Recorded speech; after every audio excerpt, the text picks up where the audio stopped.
뭐 짰어요?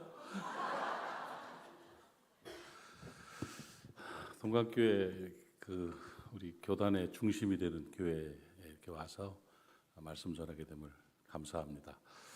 시간이 짧은 관계로 뭐 다른 인사나 다른 내용들은 따로 만나서 우리 하도록 하고, 오늘은 본론으로 바로 들어가서 말씀을 좀 나누도록 하겠습니다. 교회 안에는 세 종류의 신앙인들이 있습니다. 하나는 교인이 있고요, 또 하나는 성도가 있고요, 또 하나는 제자가 있습니다. 교인은 기독교인이라는 멤버십만 가진 사람들이죠. 종교인입니다. 종교인. 그래서 썬데이 크리스천들을 그냥 교인이라고 부릅니다. 포괄적으로. 교인의 자리에만 있으면 안 됩니다. 그러면 성도는 뭐냐? 예수 그리스도를 구주로 믿고 영혼의 구원을 받은 사람인데 헌신된 삶을 살지 못하는, 풍성한 삶을 누리지 못하는 단순한 구원받은 자를 그냥 성도라는 범주에 넣습니다. 그런데 성경에서 말씀하시는 예수 그리스도께서 신약을 통해서 우리에게 주시는 메시지 가운데 신앙인의 모습은 제자이어야 합니다. 제자는 뭐냐? 예수를 믿고 구원받고 예수님처럼 살다가 예수님처럼 죽는, 예수 닮은 사람, 예수가 주인된 삶을 사는 사람이 바로 제자입니다. 나는 교인인가? 나는 성도인가? 나는 제자인가를 분별할 줄 알아야 됩니다. 저는 오늘 동강교회에 여기 계신 여러분들은 모두가 제자라고 인정을 하고, 늦어서 못한 사람을 위해서 한 번 더 기회를 드립니다. 모두가 제자라고 인정을 하고, 그리스도 제자의 삶의 핵심 가치를 오늘 전하고 가겠습니다. 그리스도 제자, 여러분은 그리스도의 제자입니다. 그럼 그리스도 제자는 어떤 모습으로 살아야 되냐, 무엇을 위해서 어떻게 사는 사람인가를 가지고 사는 걸 핵심 가치라고 합니다. 핵심 가치란 말 들어보셨나요? 핵심 가치, 내가 살아가는 나의 본질, 내 중심, 내 기반을 핵심 가치, 어느 공동체든지 핵심 가치가 있죠. 목적이죠, 목적. 그래서 이 핵심 가치, 제자는 제자로서의 핵심 가치가 뚜렷해야 된다는 거예요. 자, 축구 선수는 핵심 가치가 뭘까요? 골을 넣는 거죠. 옆 사람한테 지금 뭔 얘기인지 알아듣고 있어요? 하고 물어보세요. 한번 물어보세요. 뭔 얘기인지 알아듣고 있어요? 알아듣고 있죠?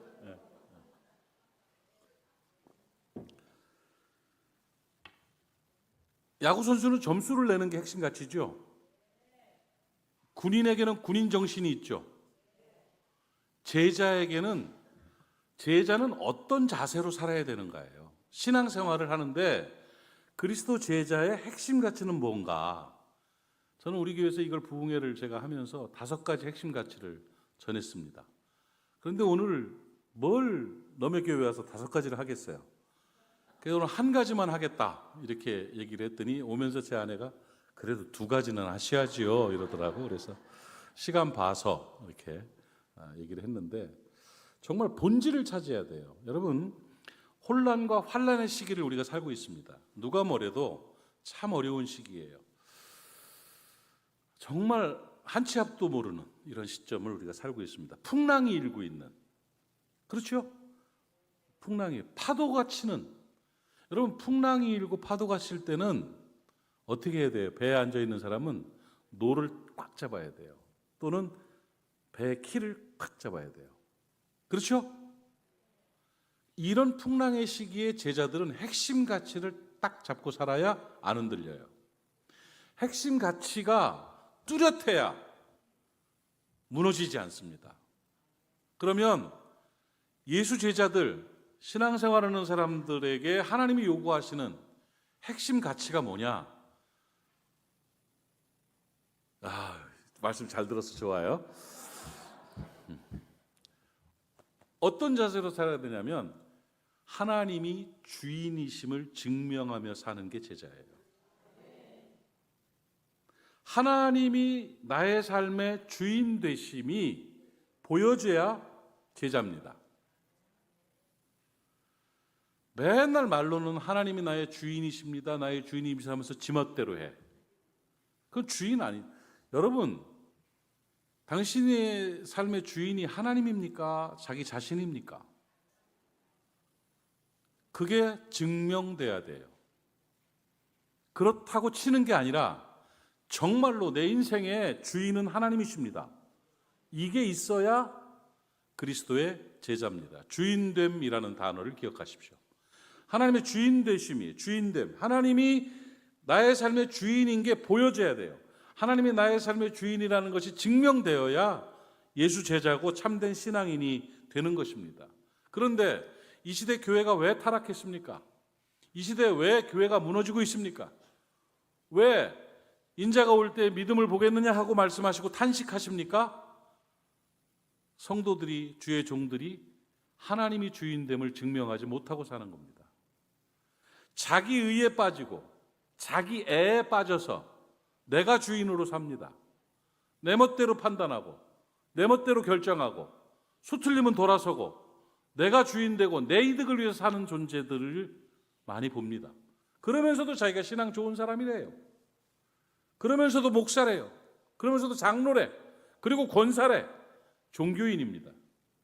원숙한 종교인들은 그리스도의 제자로 살 것이 아닙니다. 오늘 동관교회 성도들은 다 하나님의 주인 되심을 증명하며 살 수 있는 참 제자이기를 주님의 이름으로 축복합니다. 여러분, 성경에서 핵심 가치의 본질을 여러분 잘 알고 살아야 됩니다. 여기 도덕책이 아닙니다. 이게 어떤 종교적인 원숙함을 주는 책이 아닙니다. 생명이고 진리예요. 성경을 보면 전부 뭘 얘기하고 있느냐면 하나님이 주인이다를 얘기하고 있어요. 그 관점을 아셔야 돼요. 하나님이 주인이라는 걸 보여주고 있고 하나님이 주인이라는 걸 인정하고 사는 사람에게 그래 너는 내 거니까 내가 책임진다 하시는 게 성경이에요. 몇 가지 예만 좀 들어드릴까요? 자, 창세기 처음에 보면 어떤 사건이 나오냐면 선악과를 만든 사건이 나와요. 선악과를 만들어 놓고 동산 중앙에다가 딱 놔두신 후에 동산에 있는 모든 실과들은 다 따먹어라. 그러나 동산 중앙에 있는 선악과는, 선악을 알게 하는 나무는 따먹지 마라. 그랬어요. 하나님이 왜 선악과를 못 먹게 하셨을까요? 선과 악을, 그걸 먹으면 선과 악을 분별해. 그걸 따먹으면 선과 악을 판단하게 돼 있어요. 그 선악과를 하나님은 먹지 말라고 그랬어요. 왜? 하나님 거니까. 하나님 거예요. 이건 선이다, 이건 악이다를 판결하는 건 하나님이에요. 선악과를 따먹고 앉아있으면 자기가 선하고 악한 걸 판결하고 있어요. 그러니까 선악을 알게 하는 기준은 하나님이시기 때문에 성경의 처음에 하나님께서 선악과 따먹지 마라. 네가 선을 판결하지 말고 네가 악을 판결하지 말아라. 야고보서에 있잖아요. 너는 누구인데 형제를 판단하느냐? 네가 하나님이냐? 입법자와 재판자는 하나님 한 분이신데 네가 왜 태극기가 옳다고 그러고 네가 왜 촛불이 옳다고 하느냐?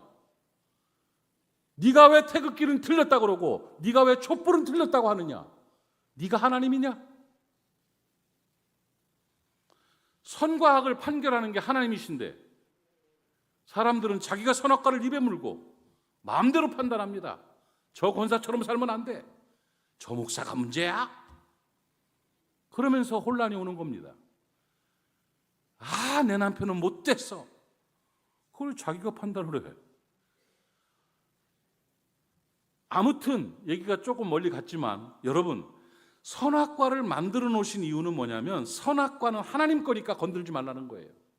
그거를 안 건들면 하나님이 주인이라는 걸 인정하는 거예요. 그런데 사람은 선악과를 홀랑 따먹었습니다. 그러니까 자기가 하나님처럼 된 거예요. 하나님 걸 건드렸어요. 하나님 걸 건드려서 죄악이 들어왔습니다. 그러니까 창세기 처음에서 딱 말씀하신 게 하나님 거 건들지 말라예요. 하나님이 주인이라는 거예요. 하나님이 주인이다. 그걸 어겨서 타락을 하고 저주를 받게 된 거죠. 그리고 노아의 홍수도 마찬가지고 그 다음 사건들을 쭉 보면서 중요한 포인트를 한번 잡아본다면 모리아, 우리 교회가 모리아 교회니까 모리아산 사건을 한번 봅시다. 모리아산 사건도 하나님의 주인 되심에 대한 이야기예요. 모리아산에 그 사건이 뭐예요? 100세에 낳은 아들을 하나님께서 이삭을 아브라함을 시험하시려고 내게 번제로 모리아산 가서 드려라 그랬단 말이야. 그러니까 아브라함이 그 이삭을 20살쯤 된 아들은요 눈에 넣어도 아깝지 않습니다. 아프지 않고 정말 너무 귀한 아들이에요. 그 100세에 낳고 한 20살쯤 된 그 아들을 제단에 제물로 죽여서 바치라 그러니 말도 안 되는 명령이죠. 그런데 아브라함은 그걸 순종했습니다. 그래서 믿음의 조상이 됐잖아요. 모리아산에서 제단을 쌓고 거기서 잡아서 딱 드리려고 하는데 하나님이 부르셨어요. 아브라함아 됐다 너는 이미 바친 거다. 뒤를 봐라 했더니 양이 한 마리가 있어가지고 그 양을 대신 잡아서 예수 그리스도의 대속의 죽음을 상징하는 거죠. 거기에 양의 피가 흘러서 이삭이 살아났어요. 이삭이 살고 양이 대신 죽고 피가 흐르고 모리아산이 아라우나의 타작마당이 되고 거기에 예루살렘 성전을 세우고 그 다음에 십자가 사건 이후에 그 모리아산 예루살렘 성전 이 모든 것들이 교회가 된 거예요. 교회의 순종이 되는 것이고 피가 흐르는 예수 피가 흐르는 교회가 동방교회가 된 거죠. 자, 그런데 이 사건이 뭐냐? 아브라함이 이삭을 바쳤단 말이에요. 인간의 생각으로 바칠 수가 있습니까? 여러분 아들 바치라면 바치겠습니까? 아들 죽여서 제물로 드리라면 하겠습니까? 못하죠. 근데 아브라함은 어떻게 할 수 있었을까요? 여러분 이 모든 여정들을 보면 다른 거 하나도 없습니다. 하나님께서 아브라함에게 물어보신 거예요. 아브라함아 예 아들 좋지. 아이고 좋지요. 그 아들 나한테 바쳐라. 예? 결국 순종했지요? 다른 거 아니에요. 하나님이 물어보신 질문은 뭐냐면 야 이삭 좋아? 오케이 나한테 바쳐. 이 말은 야 이삭 네 거냐 내 거냐? 이삭 네 거냐 내 거냐? 아브라함은 알았어요. 하나님 것임을. 그래서 하나님의 것입니다. 주인 되심을 증명하기 위해 이삭을 바친 거죠. 그래서 그가 믿음의 조상이 된 것이고 믿음의 근원이 된 겁니다. 여러분 이삭 네 거냐 내 거냐예요. 결국 그 시험 문제는 이삭이 네 거냐 내 거냐. 그래도 하나님 거니까 드릴 수가 있었고 그것이 믿음의 중심이 되는 거예요. 선악과 사건도 그렇고 아브라함 사건도 그렇고 다윗의 이야기도 그렇고 또 우리가 11조 얘기도 한번 해보죠. 11조 10분의 1을 바쳐라. 10분의 1을 바쳐라. 10분의 1을 바치는 게 쉽습니까? 쉽기도 하고 어렵기도 한 겁니다. 여러분 군대를 가보면 막타워라는 게 있어요. 그 공수 유격훈련 받을 때 뛰어내리는 그 있어요. 뭐였어요? 듣고 있는 거예요? 근데 그 높이가 11m예요. 11m. 11m 꼭대기 올라서서 밧줄을 잡고 애인 있습니까? 애인 있습니다. 외치세요. 영재야! 하고 뛰어내리는 거예요. 죽어도 좋습니까? 죽어도 좋습니다. 하고 뛰어내려요. 근데 모든 막타워는 다 11m입니다. 11m에서 뛰어내리는 거예요. 왜 11m냐면 인간이 가장 공포를 느끼는 높이가 11m래요. 오히려 20m보다 11m가 더 두렵대. 5m보다 11m가 두렵대. 그래서 11m에서 뛰어내릴 수 있으면 헬기에서도 뛸 수 있어요. 비행기에서도 뛸 수 있는 거야. 그래서 11m로 정해놓고 훈련을 시키는 거예요. 신앙의 11m가 뭔지 아십니까? 11조예요. 그렇기 때문에 11조를 드린다는 말은 10의 9조도 드릴 수 있어요. 반도 드릴 수 있어요. 11조를 온전히 하는 사람은 인생을 바친 사람이에요. 그래서 11조 하는 사람을 집사로 세우고 세례를 주고 11조 하는 사람을 장로로 세우고 권사로 세우는 거예요. 왜? 헌신된 사람이니까. 그럼 11조를 바치면 뭐냐? 목사님들이 설교할 때 11조를 바친다는 말은 11조를 바치면 뭐 창고가 뭐 차고 넘치게 되고 뭐 황충을 면하고 더 많이 벌게 되고 더 많은 11조를 주시고 좋은 얘기죠. 그러나 그런 돈 내고 돈 먹기식의 11조가 아닙니다, 여러분. 11조를 드린다는 말은 내 재산이 전부 다 하나님 것입니다는 고백이에요. 네 거냐 내 거냐예요. 네 거냐 내 거냐. 내 걸로 아는 사람은 11조 못 드립니다. 드리는 척은 할 수 있어도 절대 못 드립니다. 그러나 나의 모든 것이 하나님의 것입니다 하는 사람은 10분의 1을 떼어 드릴 수가 있는 거예요. 그게 11m예요. 그게 11m. 그게 공포스러운 것이고 그것이 시험이에요. 그래서 중직자들은 11조를 안 하는 사람을 안 세우는 이유가 돈을 안 내서 그런 게 아니라 그가 주인 되심을, 하나님 주인 되심을 인정하지 못한 것이기 때문에 그런 거지요. 내가 주인 되니까 벌벌 떠는 거지요. 그리고 뭐 11조 냈는데 왜 축복을 안 하시냐고. 뭐지 야바인 줄 아십니까 11조가? 그거 아니야. 그렇게 복을 주실 수도 있지만 10분의 1을 드린다는 말은 하나님 주인 되심을 증명하는 거예요. 여러분, 신앙의 핵심 가치, 제자 신앙의 핵심 가치는 하나님이 주인이십니다 하는 고백이고 증명입니다. 이것이 성경 이야기예요. 신앙은 그걸 얘기하는 거예요. 내가 주인 되어 살다가 하나님 주인 되어 사는 것이 신앙입니다. 이게 바로 제자입니다. 폼 잡지 마세요. 자기애에 빠지지 마세요. 자기 의에 빠지지 마세요. 우리 교회는 내가 없으면 되는 일이 없어. 몰라요. 혹시 당신이 있어서 되는 일이 없는지도 몰라요. 그러니까 자기 의에 빠져가지고 하나님 주인 되심이 아니라 내가 주인 되고 내가 내 의를 위해 살아간다면 미숙한 신앙입니다, 여러분. 하나님 주인 되심을 증명하십시오. 선악과 따먹지 마십시오. 아버지 건 건드는 거 아닙니다.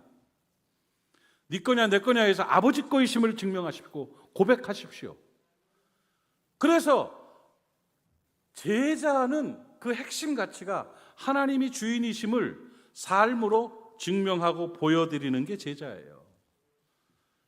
당신의 주인이 하나님이십니까? 당신의 신앙의 주인이 하나님이십니까? 당신의 인생의 주인이 하나님이십니까? 당신 돈의 주인이 하나님입니까? 당신의 시간의 주인이 하나님입니까? 그러면 제자입니다. 그게 신앙의 본질입니다. 그렇게 사셔야 합니다. 그런 신앙인이 되셔야 합니다. 그런데 하나님이 주인이시고 나는 주인이 아니고 하나님이 토기장이고 내가 그냥 그릇이라면 좀 억울해요? 여러분, 내가 주인 되지 못한 거에 대한 좀 속상함이 있습니까? 착각하지 마십시오, 여러분. 하나님은요, 하나님의 특징이 있습니다.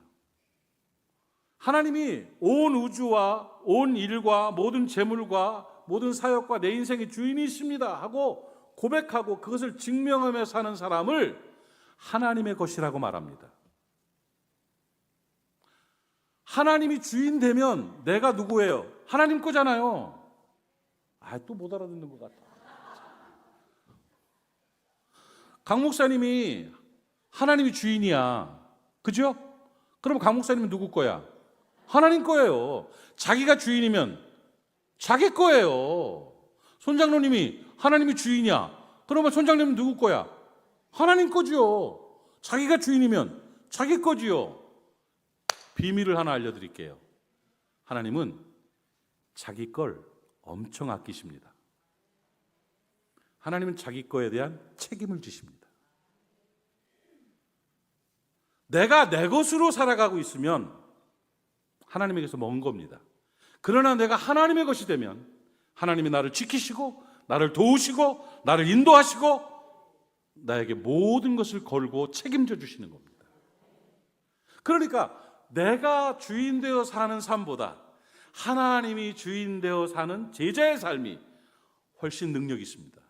그게 남는 겁니다. 그게 이기는 겁니다. 하나님은 하나님의 것을 지키시고 아끼시고 도우시고 인도하십니다. 내가 하나님의 것이라면 하나님이 나를 지키시고 나를 아끼시고 나를 도우시고 나를 인도하십니다. 그러면 승리하는 삶을 살게 되는 겁니다. 이게 신앙의 원리고 제자도의 핵심입니다, 여러분. 오해하지 마십시오. 착각하지 마십시오. 내가 주인이라고. 내가 열심히 하고 내가 내 멋대로 살아가고 내가 의의를 드러내고 내가 내 멋대로 살다가 하나님 앞에 어느 정도의 영광을 돌리고 이 정도의 삶은 제자 아닙니다. 그래서 제자에게는 평강이 있습니다. 주님이 주인 되시는 삶의 증명을 하며 사는 여전도 회원들이 되면 교회 안에 행복이 넘칩니다. 가정에 축복이 넘칩니다. 하나님의 손에 올려드리는 모든 것들을 하나님이 책임지셔서 더욱 아름답게 하실 줄로 믿습니다. 주인이심을 인정하고 증명하며 하나님의 다스림에 순복하는 삶을 사는 제자 되시기를 축복합니다. 아멘이십니까? 다시 묻습니다. 당신 인생의 주인이 진짜 하나님입니까? 당신 돈의 주인이 진짜 하나님입니까? 당신 자녀와 손주의 주인이 진짜 하나님입니까? 이 교회의 주인이 하나님입니까? 그게 제자입니다. 그러면 하나님이 책임지십니다. 오늘 그 은혜가 있기를 바랍니다. 한 가지 끝. 여기서 끝내야 돼? 하나 더 해도 돼? 하나 더 해도 괜찮아요? 제자도의 그리스도 제자의 핵심 가치. 첫 번째는 주인됨, 주인이심. 하나님이 뭐? 나의 주인이심. 이것만 기억하면 돼요. 제자의 핵심 가치. 두 번째는 뭐냐? 두구두구두구두구두구두구두구두구. 십자가 정신을 실천하며 살아가는 제자가 되는 겁니다. 따라합시다. 십자가 정신을 실천하며 사는 제자. 그냥 간단하게 말하면 그래요. 십자가 정신으로 사는 제자예요. 아멘? 십자가 정신. 그러니까 첫 번째 핵심 가치는 주인 되심 증명. 두 번째 핵심 가치는 십자가 정신으로 사는 것. 아멘? 그거 얘기할게요. 제자는 십자가 정신으로 사는 겁니다. 십자가는 우리의 능력입니다. 십자가는 은혜입니다. 제가 십자가를 걸었어요, 안 걸었어요? 지금 봐봐, 보이는 것만 그렇게, 안 보이는 것만.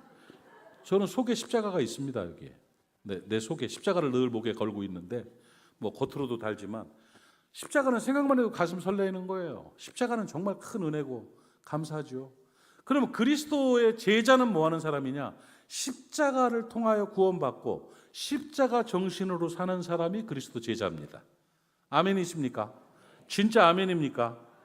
자, 그러면 십자가 정신으로 산다는 게 무슨 말이냐?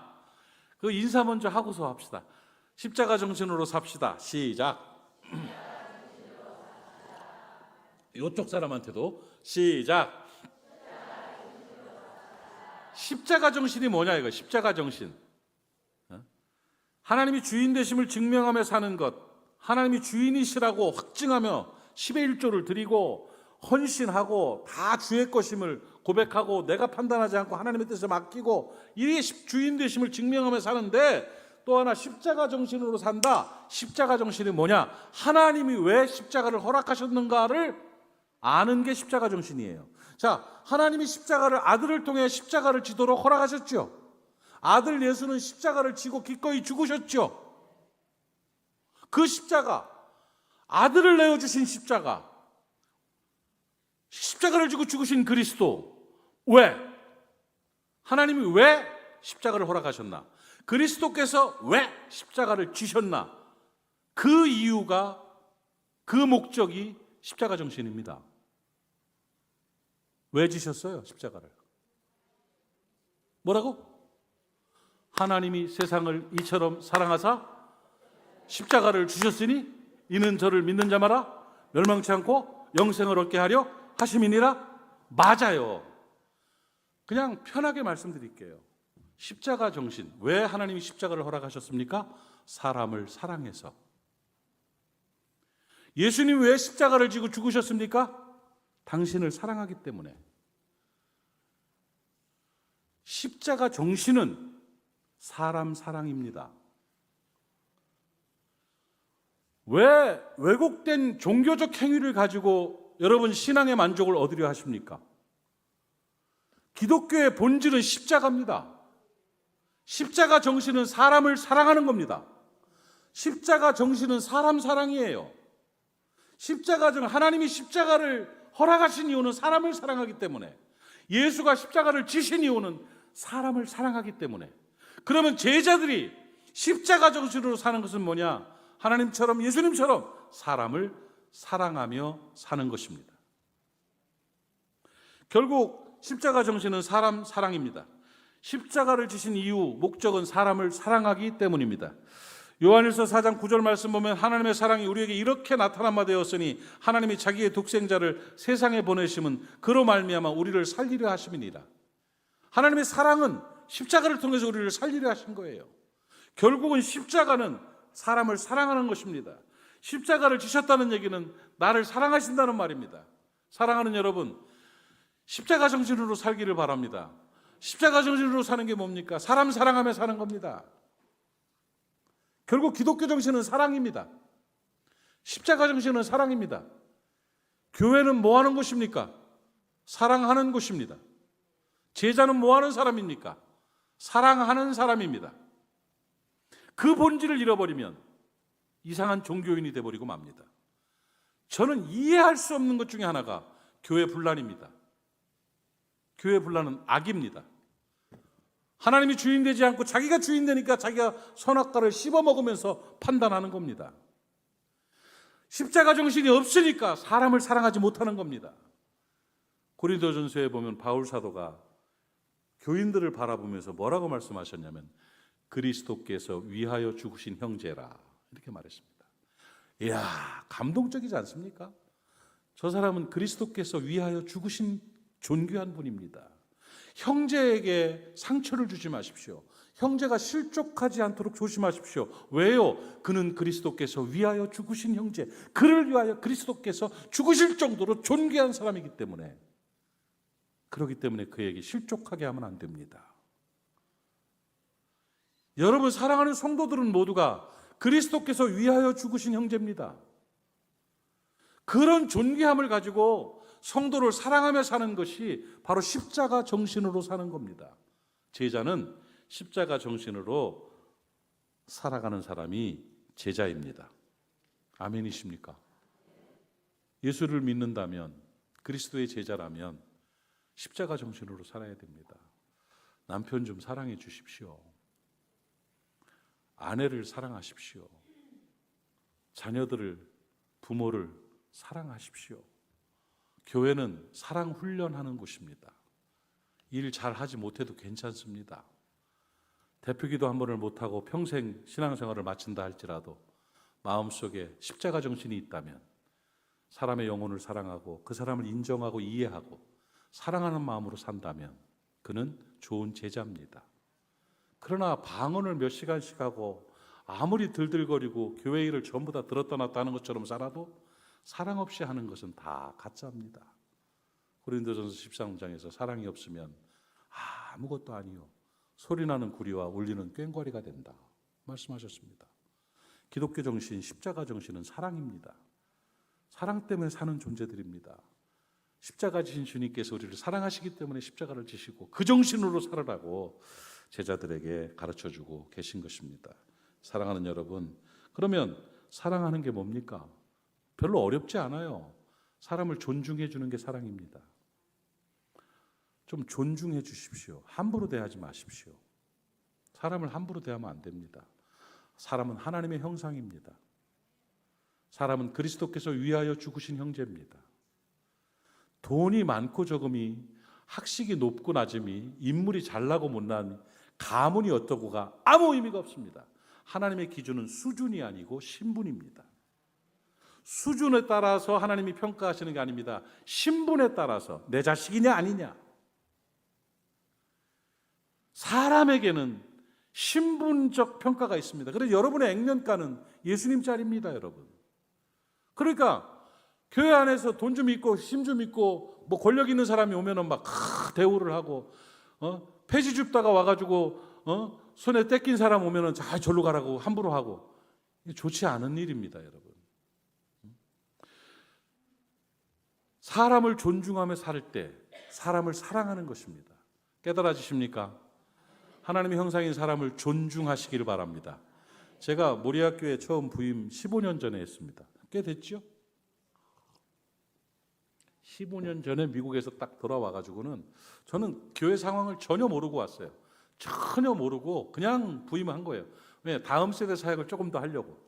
다음 세대 사역을 더 나이 먹기 전에 조국의 다음 세대 사역을 감당해야겠다 해서 미국 교회에서 한국으로 허락을 해주셔서 내가 파송을 했어요. 미국 교회에서 나를. 그래서 파송해서 이게 와서 모리아교회 부임을 딱 해서 첫 마디를 저는 그 얘기했습니다. 사랑하는 성도 여러분 하면서 표정들이 별로 안 좋더라고요. 그때 안 좋았는데 그냥 저는 애가 좀 무뎌가지고 그냥 그러면서 제가 평생 이곳에서 목회하면서 저는 목사는 그 자리에 뼈를 묻을 각오를 해야 된다고 생각합니다. 저는 미국에 와서 한국으로 나와서 내 고향을 바꿨습니다. 제가 태어난 건 춘천이고 살아난 곳은 서울이었지만 미국에서 돌아와서는 나는 부산 사람이 됐습니다.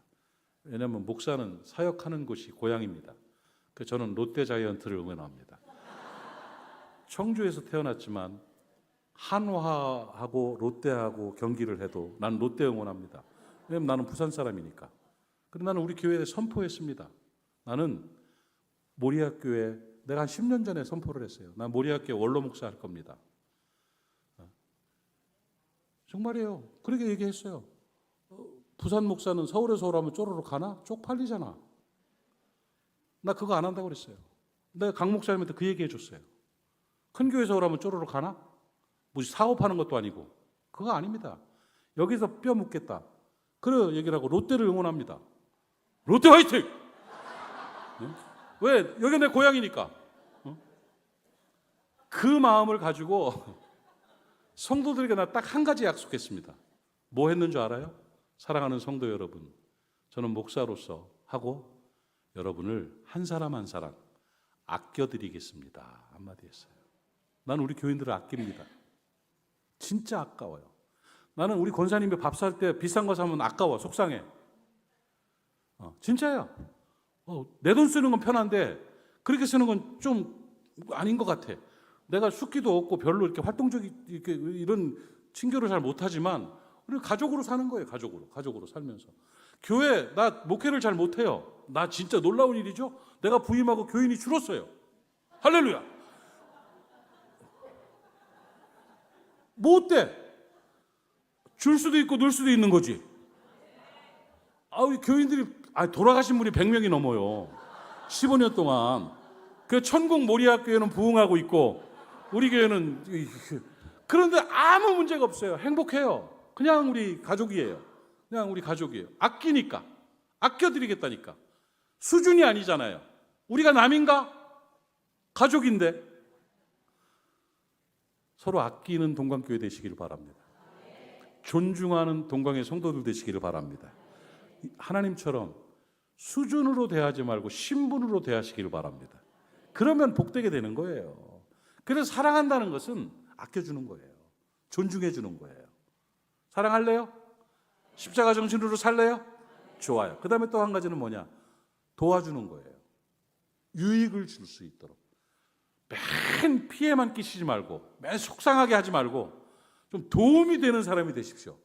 저건 평생 도움이 안 돼. 이 소리 듣지 말고 뭘 해도 좀 그에게 도움이 되도록 말 한마디를 해도 그렇게 하고 돈을 써도 그렇게 하고 행동을 해도 그렇게 도와주는 거예요. 도와주는 거. 수고하고 섬기고 도와주는 게 사랑하는 거예요. 어렵지 않죠? 그리고 또 한 가지는 용서해 주는 게 사랑이에요. 진짜 사랑하는 사람은요, 흠잡지 않아요. 사랑하는 사람은 용서인지도 모르고 용서해 줘요. 여러분, 자식 사랑하죠? 자식 사랑하는데 용서 못할 자식이 어디 있어? 다 용서하죠. 나도 어릴 때 말썽 좀 부렸거든. 우리 엄마는 나를 한 번도 포기하지 않았어. 수갑을 차고 있다가 돌아와도요, 우리 엄마가 그랬어요. 아이고 얘 상철아 왜 그러니? 너 이 다음에 간징거리 만들려고 그러지? 진짜 그랬어. 너 간징거리 만들려고 그러지? 진짜 그대로 됐어요. 내가 공부를 잘 안 하고 막 그럴 때도 그랬어. 우리 엄마는. 쟤는 머리는 좋은데 노력을 안 해서 그렇다고. 내가 그렇게 사고를 쳤어도 우리 엄마는 나한테 그랬어요.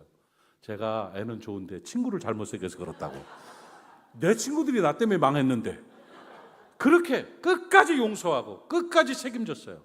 왜? 나를 사랑하니까 용서하신 거예요. 그게 사랑이요. 사랑은 아껴주는 거예요. 사랑은 도와주는 거예요. 사랑은 용서해 주는 거, 덮어주는 거예요. 동강교회가 그런 모습으로 십자가 정신으로 산다면 얼마나 행복하고 아름답겠어요. 여러분 너무 큰 교회 하려고 노력하지 마세요. 바른 교회 되려고 노력하십시오. 유명한 교회 되려고 노력 안 해도 돼요. 하나님이 인정하시는 교회 됐으면 좋겠어요. 그렇게 되면 그것이 행복이고 그것이 은혜예요. 사랑하는 여러분, 그리스도 제자는 적어도 두 기둥을 세우고 삽니다. 하나는 사역과 인생, 삶의 모든 영역에서 하나님이 주인이심을 증명하며 삽니다. 또 하나는 십자가 정신, 사람을 잘 사랑하며 삽니다. 그렇게 살면 바른 제자로 살게 되고 아름다운 역사를 이루게 될 것입니다. 설교 끝. 기도합시다.